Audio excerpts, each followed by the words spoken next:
Hola chicos, bienvenidos. Mi nombre es Hawani. Reflexive verbs in Spanish. What are they? Why are they so important? But more importantly, why can they be so confusing to native English speakers? Now, personally speaking, from my experience, I really struggled with reflexive verbs simply because in Spanish they are set up grammatically completely different to how we would use them in English. Now, apart from the grammar, some really important things to touch on is firstly, how can we identify whether a verb in Spanish is reflexive or not? And then secondly, what is an actual reflexive verb? So the first question is really easy to answer. To identify whether a verb is reflexive or not is all in the ending. So all reflexive verbs in Spanish end with se. Por ejemplo, levantarse, quedarse, resistirse, llamarse, ducharse, irse. As you can see, all those verbs end in se, making them reflexive. Now moving forward, what exactly is a reflexive verb? So it is an action that is performed on oneself. So I know that sounds pretty confusing, but we're going to go through a number of different examples so that by the end of this video, it'll all make perfect sense. So to be able to use a reflexive verb in Spanish in an actual conversation, we then need to understand the grammar behind it. So the grammar, when you actually break it down, is actually pretty simple. So first of all, we remove the se off the ending of the verb. We then, secondly, need to use a pronoun at the start. So the pronouns are slightly different. So they are me, which is the yo form, te, which is the tu form, obviously, se, nos, and then we use se again when we're using the ellos or ellas forms of the verbs. Secondly, we'd simply conjugate the verb as we normally do in Spanish with either ar, ir, or er verbs. So the next step forward is to simply put these into practice. So for this video, I'm going to use the verb levantarse, which is very common and it means to get up. If I were to say, I get up at 8 o'clock in the morning, I would simply say, me levanto a las 8 de la mañana. Me levanto a las 8 de la mañana. As you can see, if we take a closer look at this example, conjugating it is very simple. As I mentioned before, we simply remove the ending se off the verb levantarse.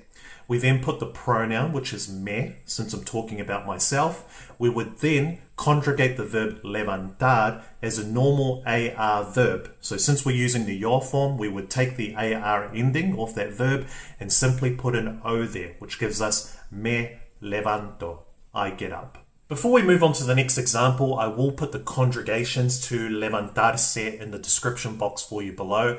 And don't forget, if you are getting any value from this video, I would really appreciate it if you'd hit that like button, but also consider subscribing if you haven't already.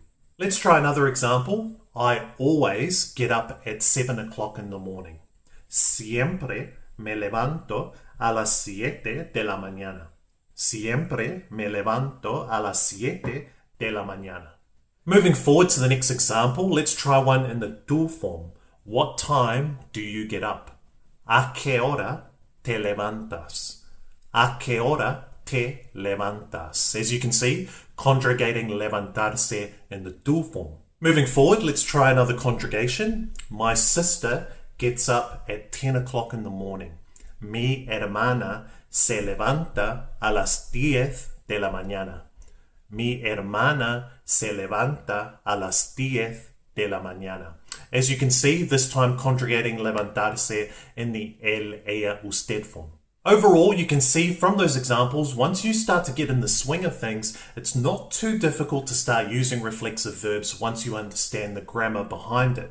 Now, moving forward, let me put you to the test this time. I will give you 2 exercises. I'll give you a sentence in Spanish, again using the verb levantarse, and I want you to translate it for me into Spanish. Feel free to say it out loud as well. I'll give you 10 seconds as per normal, but if you do need more time, feel free to hit pause on the video. How would you say in Spanish, I get up at 6 o'clock in the morning?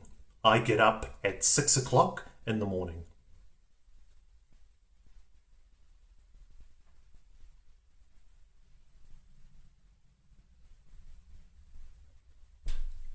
You would say in this example, me levanto a las 6 de la mañana.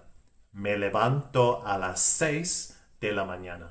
Nice work, but let me give you a harder one this time. How would you say in Spanish, my parents always get up early? So my parents always get up early.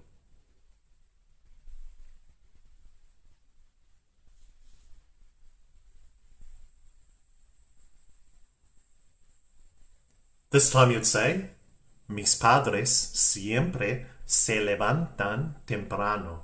Mis padres siempre se levantan temprano. Great work, everyone. Now, one other question you probably have on your mind right now is, Hawani, what if we want to use a reflexive verb in Spanish, but we want to use it in its infinitive form? So that's a really important question, and it's easy to answer. What we simply do is change the se ending to the person that we're speaking about. If that doesn't make sense, let me show you in this example. I don't like getting up early. In this example, I would say, a mí no me gusta levantarme temprano.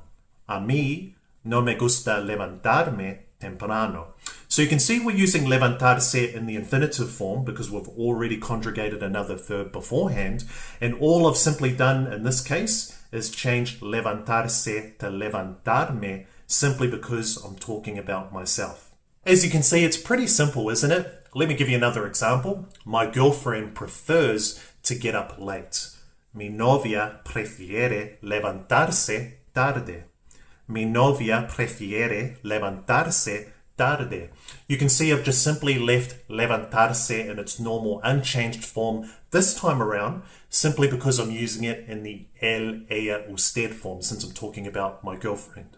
Buen trabajo, chicos. Now that you know how to use reflexive verbs in Spanish, the next step is to obviously go out there and start trying to use these or integrate these in your Spanish conversations. As always, if you've got any other questions, please don't hesitate to leave a comment or a question in the comment section below. And as always, I will see you in the next video. Hasta pronto.